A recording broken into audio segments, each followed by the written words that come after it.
It may be common for families to disagree or to have financial difficulties. However, there are families who manage to keep their families together and go about their daily lives. I believe it is not necessary to think which is happier. My name is Lily.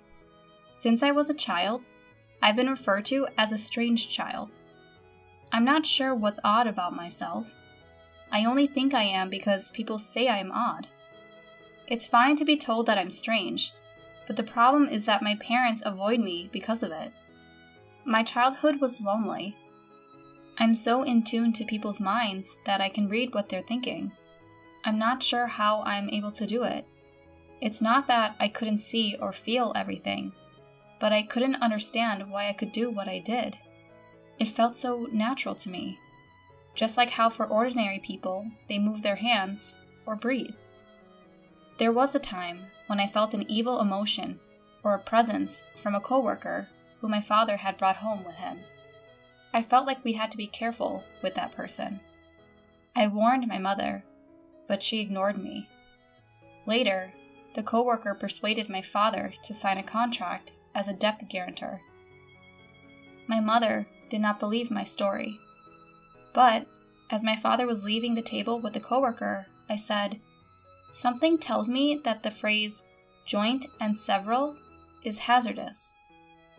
I'm not sure what solidarity entails, but be cautious." As a result, my father reluctantly declined to sign as a co-signer. As a result, when his colleague declared bankruptcy and was unable to repay his debts, the entire burden did not fall on my father. Another time, when I was out shopping with my mother, I felt a wave of unease approaching from behind me. When I turned around, I noticed a man wearing sunglasses and a hat, emitting that wave of unease. "Mom, let's just veer off that way and keep going," I said. With that, I took my mother's hand in mine and we walked down a side road. She was perplexed, wondering what was wrong, but as we moved to the side street, we heard a shout of, "I've been robbed!" from the main street. The man who had been emitting those dark vibrations had snatched a woman's bag right in front of us and fled. The woman who had been robbed by the man collapsed and was injured. My mother would have been that man's target if we had stayed on the sidewalk. My parents began to avoid me as a strange and peculiar child because this happened so frequently. I was so very lonely. What was normal to me was not normal to others. I was the strange and eerie child, so I kept my thoughts to myself. Even if I was feeling like something was wrong, I stopped expressing it, as if it were something only crazy people felt. I realized that if I didn't say anything, I was just like any other kid, and no one would think I was strange. Sophie, my younger sister, is 3 years younger than me. She is a typical child, unlike me. Unlike me, who is getting darker and darker as the years pass, my younger sister is becoming more adorable and cute. My younger sister was raised with the love from my parents, unlike me. My parents clearly preferred my younger sister to me. Sophie is a lovely young lady, but Lily is dark and shadowy. Lily is an odd child, despite the fact that she no longer says anything strange. I'm not going to say I've stopped saying strange things or feeling things only I can feel. It was something I made up to get by. I was sick of the pain this power was causing me, and I was doing everything I could to keep it under control. I grew up without my parents' love.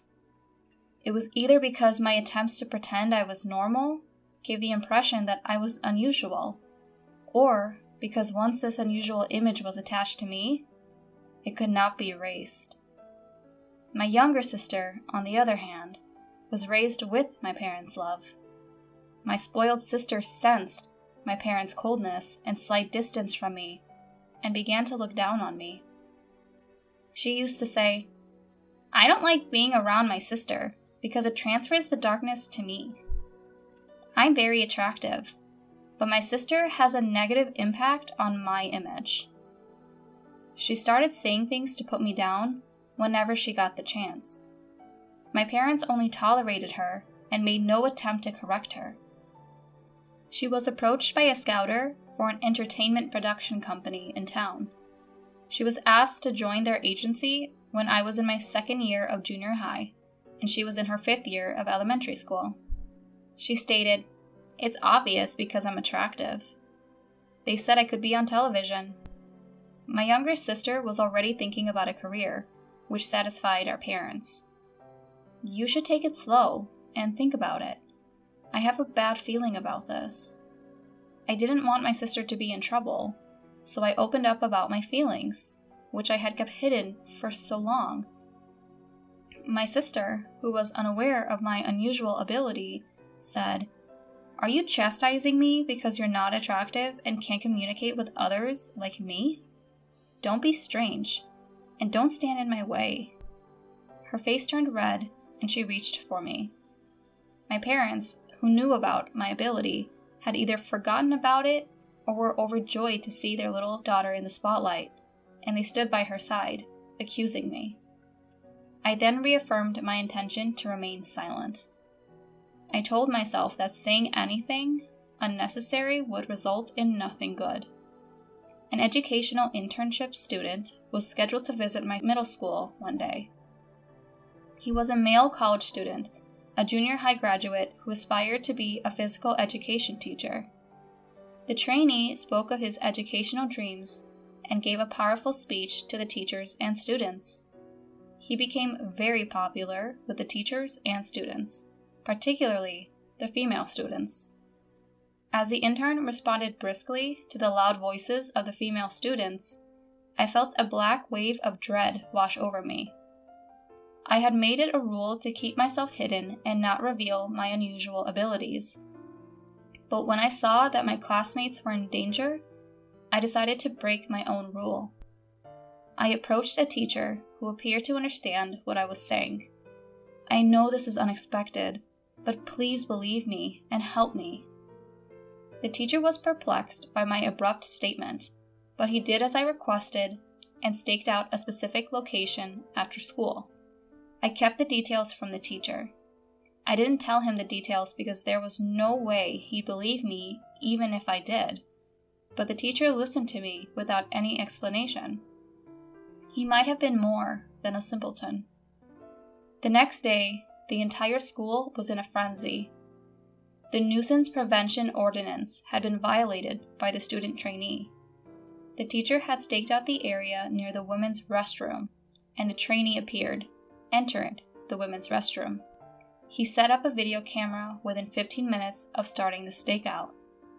The teacher was successful in suppressing the scene of the incident. As a result, the female students were not victims of voyeurism and were not humiliated. On the other hand, my younger sister was scouted by an entertainment agency and enthusiastically joined the agency, yet there were no lessons or even an audition.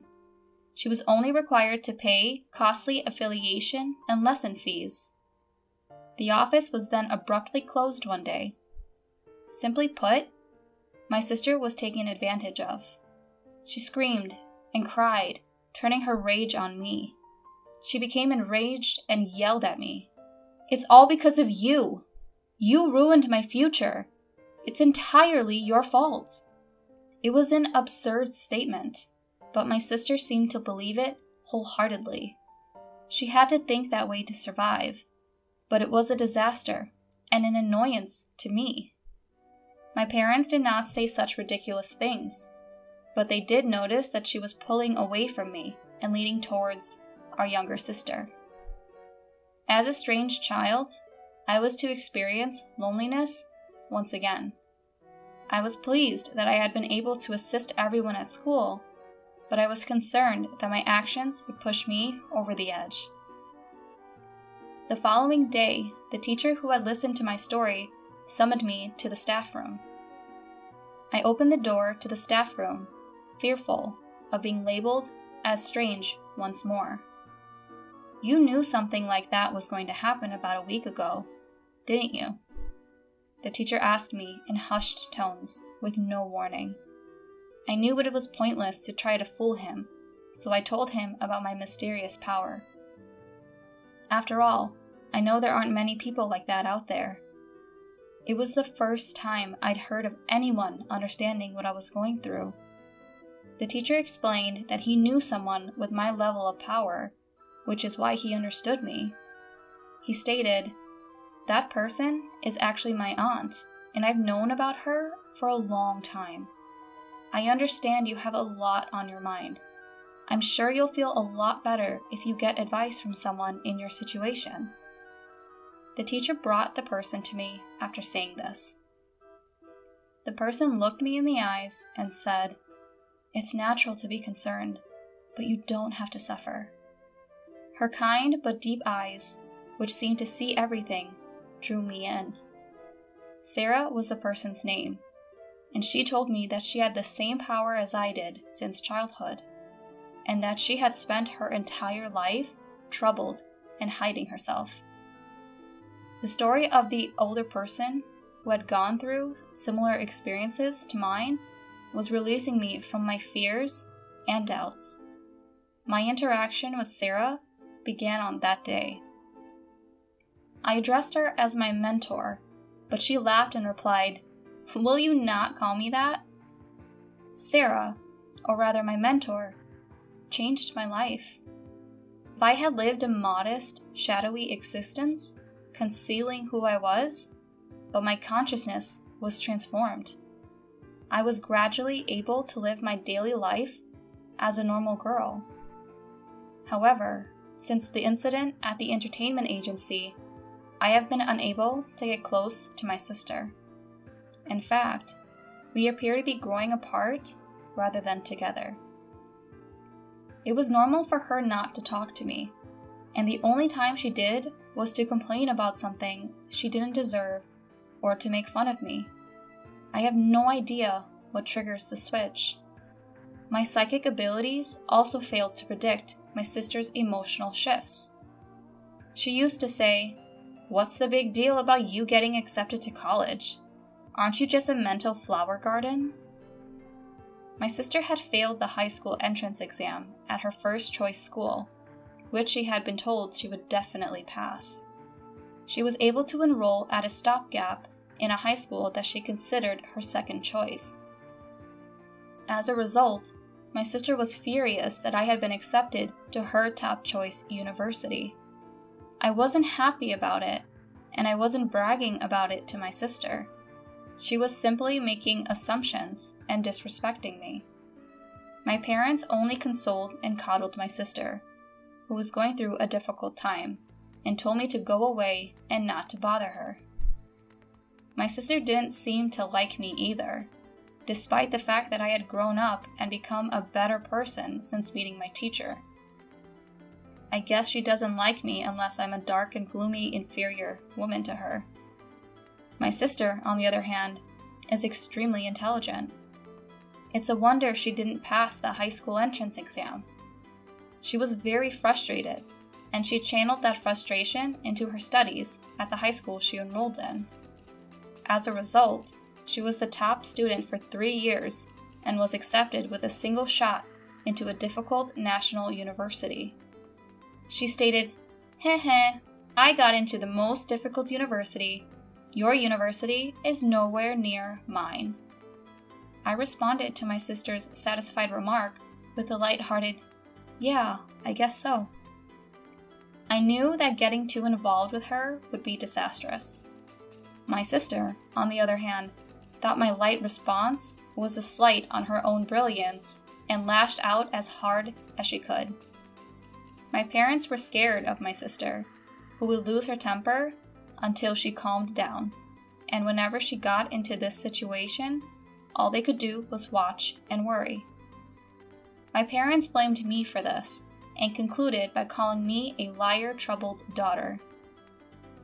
I wanted to argue with them about which of us was actually the troubled daughter, but I had to swallow those words because I had to go home and didn't want to complicate things.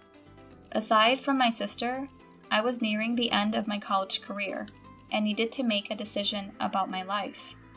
I'm not as dark and withdrawn as I used to be, but I'm still not sociable, and I doubt my ability to form successful interpersonal relationships. My ability is to sense people's negative emotions.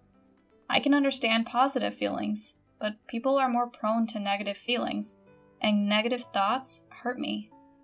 I had been tossed around by swirling negative emotions in school, and I was on the verge of distrusting people. I was concerned if I could perform well in a corporate setting. I discussed this with my mentor. I was certain she had faced similar challenges, and I wanted to know how she overcame them.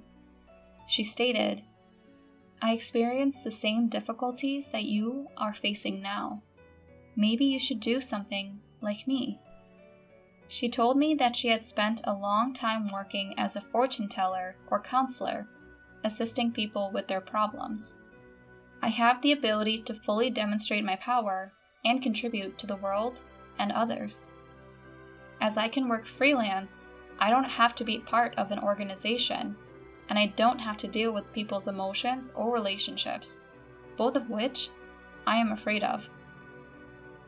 It's the ideal position for people like us. I decided to pursue the same job at the encouragement of my mentor. She showed me how to do the job and to find customers.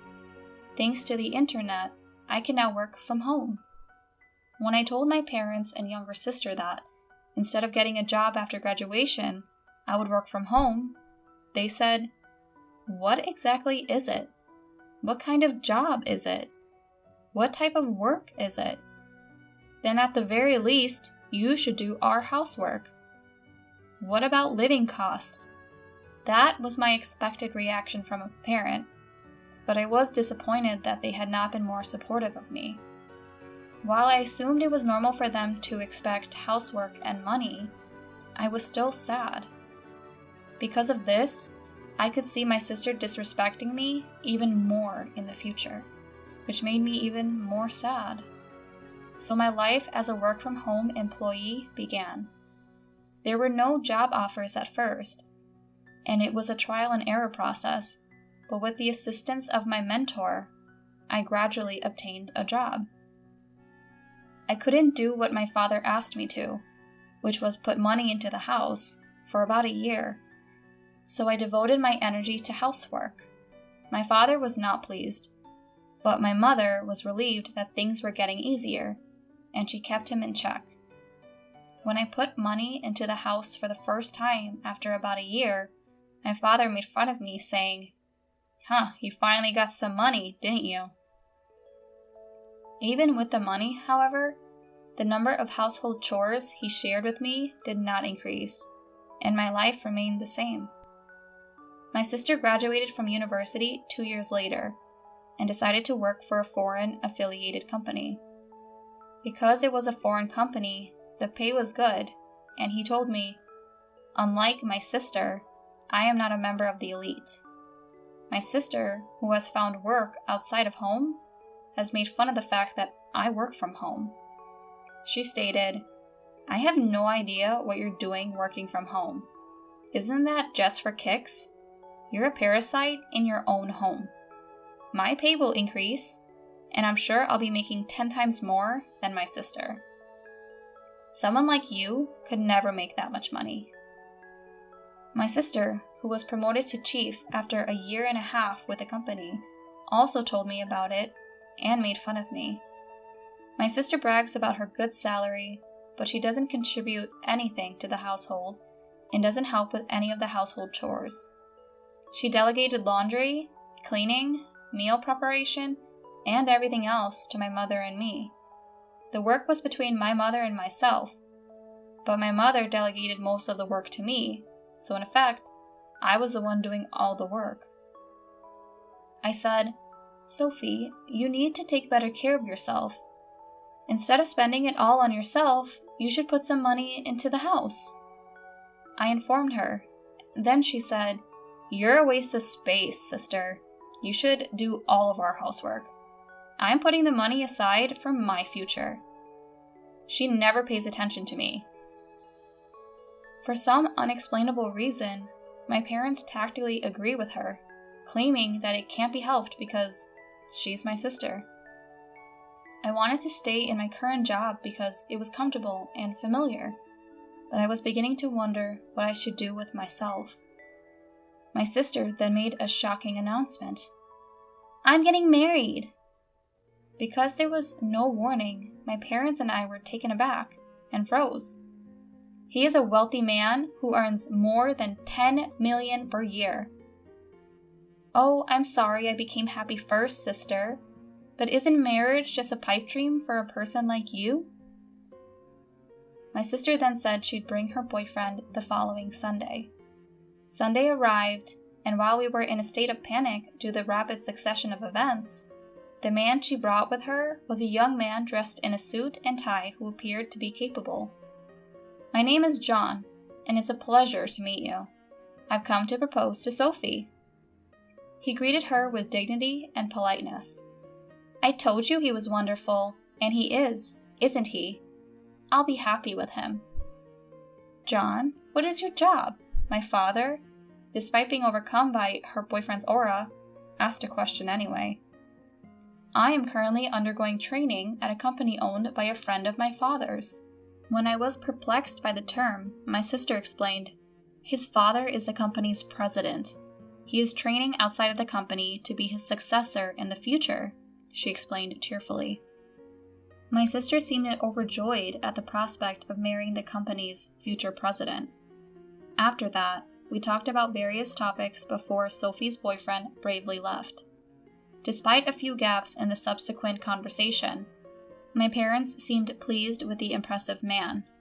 John, who appeared to be young and fresh, cast an inexpressible shadow of blackness on me. I'm not sure how to explain it because I'm the one who can feel it. I couldn't stay silent any longer, fearing that marrying a man with this type of darkness would make my sister unhappy. "Listen, Sophie, you've only been dating him for less than 3 months, so get to know him a little better before you decide to marry him." My senses were going off, so I couldn't explain and tried to reassure my sister by saying something vague. "What exactly are you on about, sister? He is a man of great distinction and a potential president. He is a distinguished individual and the company's future president. You're just upset because you compare your situation to my happiness. You're a pitiful person, aren't you?" My parents also yelled at me to get out of their way because such a wealthy man would soon be their son. "Because you're a nobody, you should at least stop interfering with your sister's happiness." My parents' plan was obvious. Let their daughter marry a wealthy man and live in peace in their old age. My mind was racing with rage because I couldn't tell my sister about the black shadow that was attacking her. In the meantime, they got engaged and a meeting between the two families took place. My sister's fiancé's parents were clad in the same fresh breeze as John, but the same black clouds seemed to be hiding behind them again. However, the wedding day arrived before I could warn my sister and parents, who were too excited. "You know, the president of our company is attending today's reception. Do you know how talented and promising I am? It's a great honor, but I know that you, my little stay-at-home sister, can't even imagine how great it is." Before leaving the house, my sister gleefully told me something I hadn't even asked her. As usual, she adds a few words of disrespect to me. They pledged their eternal love to each other at the hotel's wedding hall, and then entered the reception hall. My sister looked happy with a big smile on her face, and I looked at her with concern as to how long that happiness would last. The president of the company, my sister said, would give the speech as guest of honor. It was a congratulatory speech, so naturally, it was a speech that lifted up my sister, and she was pleased with it. After all the congratulatory speeches were over, drinks and food were brought to each table. The food looked delicious, but I gradually began to feel uncomfortable. I was beginning to feel uncomfortable because nothing had been brought to my table. At first, I thought it was just a delay, but other tables had already received drinks and hors d'oeuvres one after another. It was obviously strange. I was the only one who had not received anything. The people at the same table also noticed the strangeness and began to get uncomfortable. At that time, my sister came up to me and said with a laugh in my ear, "Free food is not prepared for people like you. I mean, this food is too good for you. You should just go home and eat potato chips. Just leave our wedding gift and go home."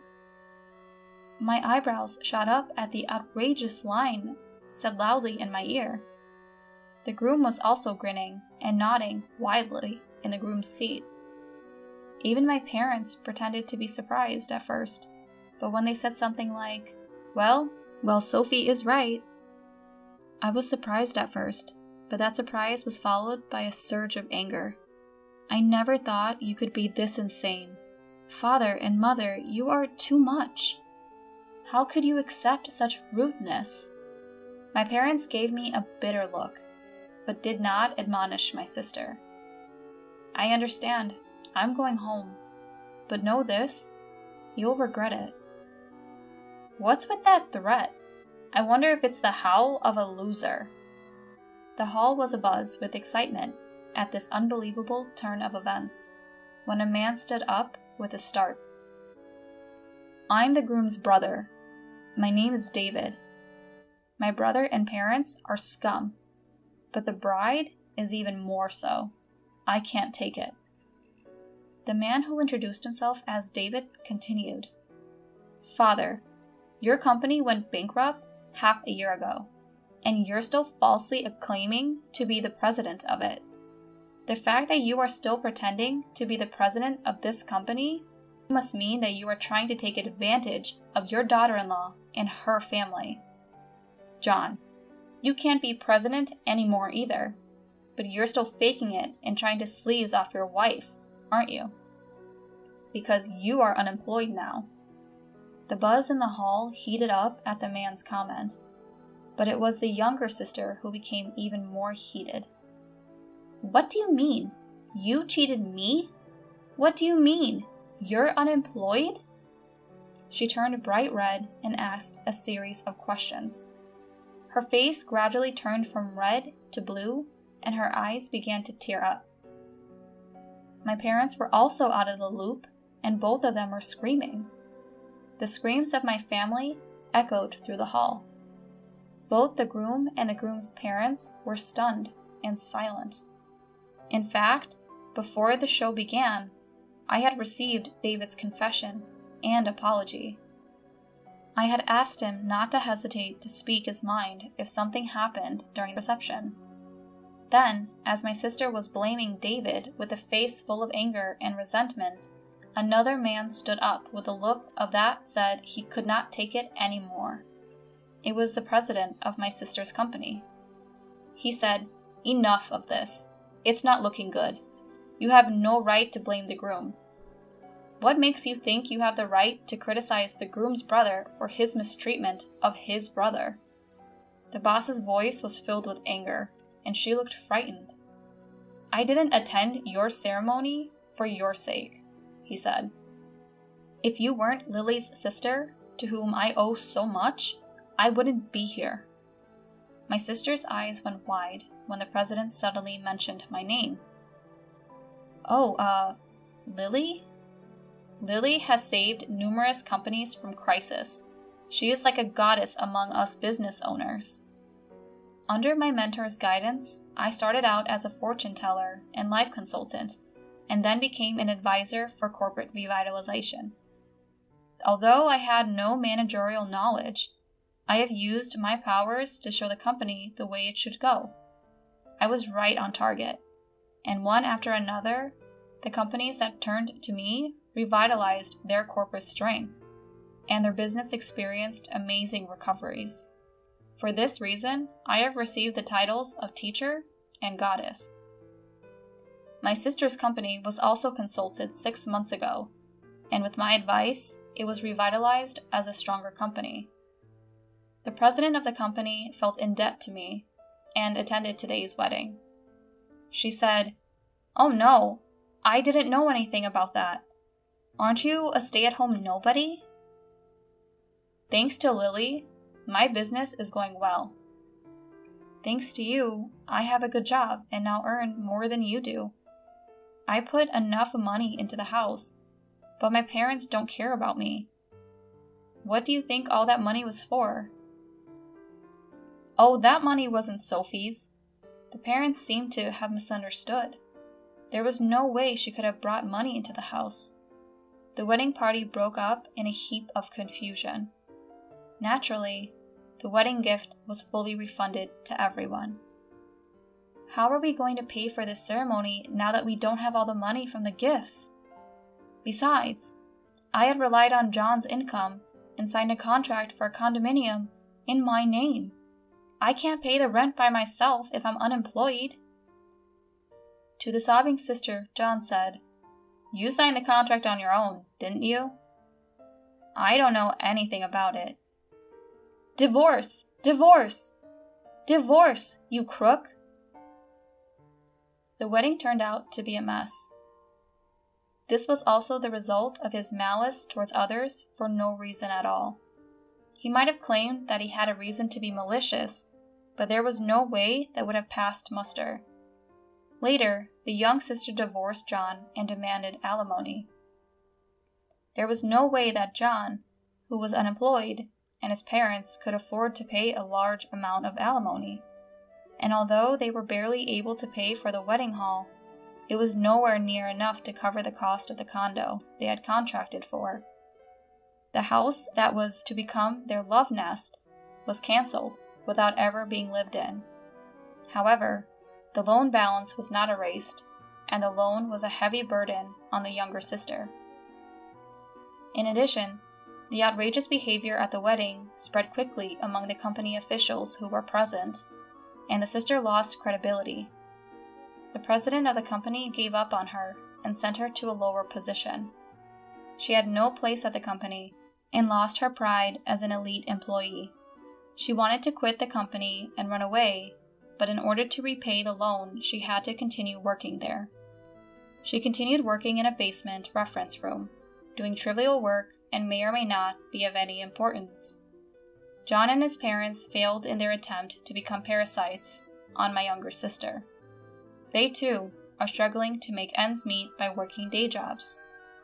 Naturally, the older brother David had separated himself from his parents and younger brother. My parents had easily given up on my sister, who had hit rock bottom, and they came to me. But I said, "I don't want to be pushed around by you guys anymore. I'm going to cut you off. Goodbye." With that declaration, I left home, signed a lease on a new apartment, and began a new life. I took in my sister, who had fallen on hard times, and began to have trouble making ends meet. My sister's salary had been drastically reduced, and she could not afford to put any money into our parents' house. Naturally, I also stopped the money I had been putting in my parents' house. My parents, who could not lower their standards of living, quickly became exhausted and were complaining every day. My business is going well, and I am helping many companies and people in a positive way. And to tell the truth, I started dating David after the wedding incident, and he recently asked me to go out with him. If things continue as they are, marriage is on the horizon. I can't help but look forward to building up happiness with David, who has a clear heart with no dark shadows.